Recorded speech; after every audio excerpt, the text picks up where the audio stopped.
जरा सोचिए उन दिनों में अगर मैं ये सोचता, छोड़ना प्रभु, क्या इतना तेरे पीछे चलना, इतना सताव आता है क्या कभी? बिलीवर थे तो खुश थे, पास्टर बन के दुखी हो गए हैं उल्टा। अगर उन दिनों में मैं गिव अप कर देता, मुझे बताइए क्या होता? मैं आपसे मिल पाता? क्या मैं आपकी तरह एक मसीह की देह का हिस्सा रहता? आप बिलीव कर सकते हैं, आपकी बोल्डनेस दूसरों को खड़ा कर सकती है। कभी आपने सोचा शद्रक, मेशक, अबेदनको आग के भट्ठे में कैसे गए आखिर? आपको पता है? क्योंकि उन्होंने अपने दोस्त को देखा था जो परमेश्वर के वचन पे खड़ा था। His name was Daniel। उन्होंने उसे देखा था। हमेशा याद रखिए, आपको लोगों की द्वारा बातों को बिल्कुल ध्यान नहीं देना है। आप देखिए कितना कुछ आपने समेट के रखा है।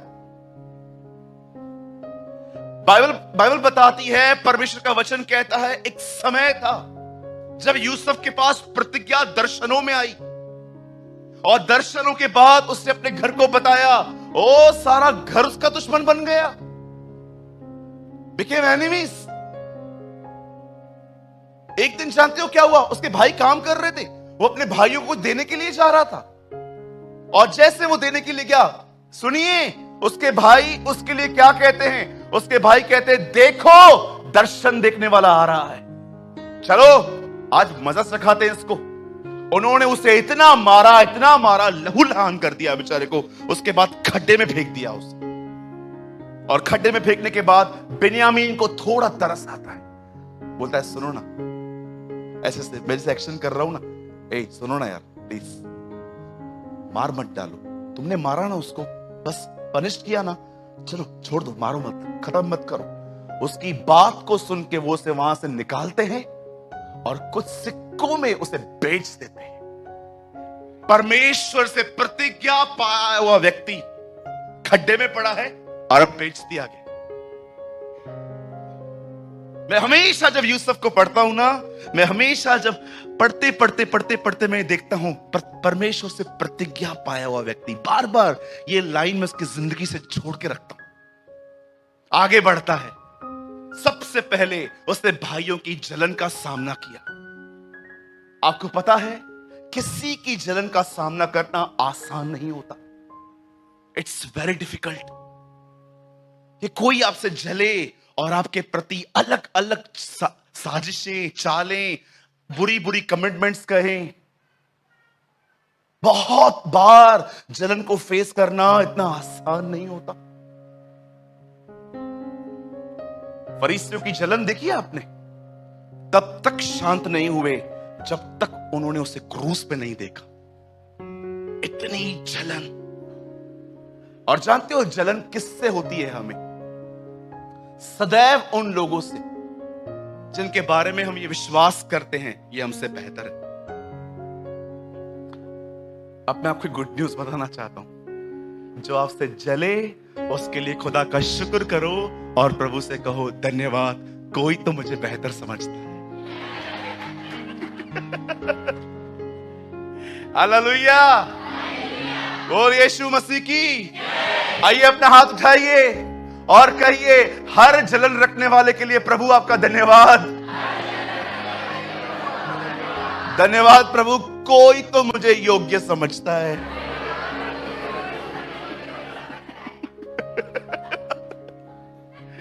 Change your way of thinking. अपनी सोच को बदलें। एक बार किसी ने मेरे लिए कुछ बोल दिया था, वो बात मुझे पता चली। मैंने प्रभु से कहा, प्रभु मैं आपको कोटि कोटि धन्यवाद करता हूं, आप मुझे फेमस कर रहे हैं।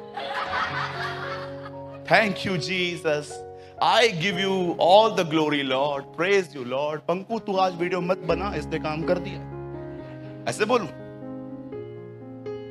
हाँ? अब आइए, यूसुफ की पहली परीक्षा थी लोगों की जलन फेस करना। अब आइए मैं आपको उसकी दूसरी परीक्षा बताता हूं। अब कलाम पाक कहता है वो बेच दिया गया, और बेचने के बाद एक बहन उस पे हर रोज नजर रखती थी। बोलिए नजर। हाँ बोलो नजर।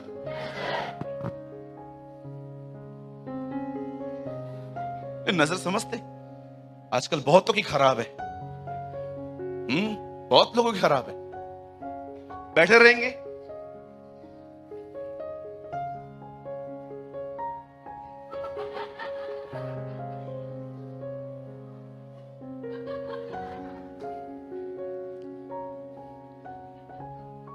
तुम्हें मैं कैच नहीं कर सकता भाई, लेकिन एक कैमरा है जो ऊपर से तुम्हें देखती रहती है। याद रखना, हमेशा अपनी आंखों को शुद्ध बनाए रखें। एक आंख उसे हर बार देखती थी। मुझे आज प्रीचिंग नहीं करनी है, क्योंकि मुझे लगता है प्रीचिंग बहुत हो गई। आज कुछ समझाना है मुझे। आई वॉन्ट टू नो, मैं जानना चाहता हूं, मैं कुछ समझाना चाहता हूं आपको। मैं आपसे एक बात पूछना चाहता हूं, आप में से कितने लोग हैं, मुझे बताइए, आपने अपनी आंखों को डिसिप्लिन में रखना सीखा है? मैं आपसे एक क्वेश्चन पूछूं मेरी बहनों, आप मुझे एक भाई होने के नाते बता सकते हैं? मैं आपका भाई हूं ना? जो छोटी बच्ची है, मैं आपका एक डैड की तरह हूं ना? आपको कभी ऐसा फील होता है कि कोई आपको देख रहा है और आप ये जान लेते हो कि क्या देख रहा है? आप जानते हो? हमेशा याद रखना, खुदा ने आपको ऐसा बनाया है, कोई भी आपको देखे ना, वो समझ जाता है आप कौन हो। क्यों केन हाबिल के पास हाबिल की हत्या के बाद क्यों खुदावन केन के पास आके कहता है तू उदास क्यों है? आज मैं आपसे पूछना चाहता हूं, क्या आपकी आंखें प्यूरिफिकेशन में है? मेरे भाइयों, यहां देखिए, मैं ये वर्ड्स आपके लिए नहीं कह रहा हूं, जस्ट फॉर द ब्रदर्स। सुनिए, लिसन टू मी। जब भी किसी बहन से बात करें, जब आपको कुछ मौका मिलता है उनसे कुछ बात करने का, कुछ काम है, उनसे ऐसे बात करिए कि 2 मिनट की बातचीत के बाद वो अपने आप में ये सोचे कि काश ये मेरा सगा भाई होता।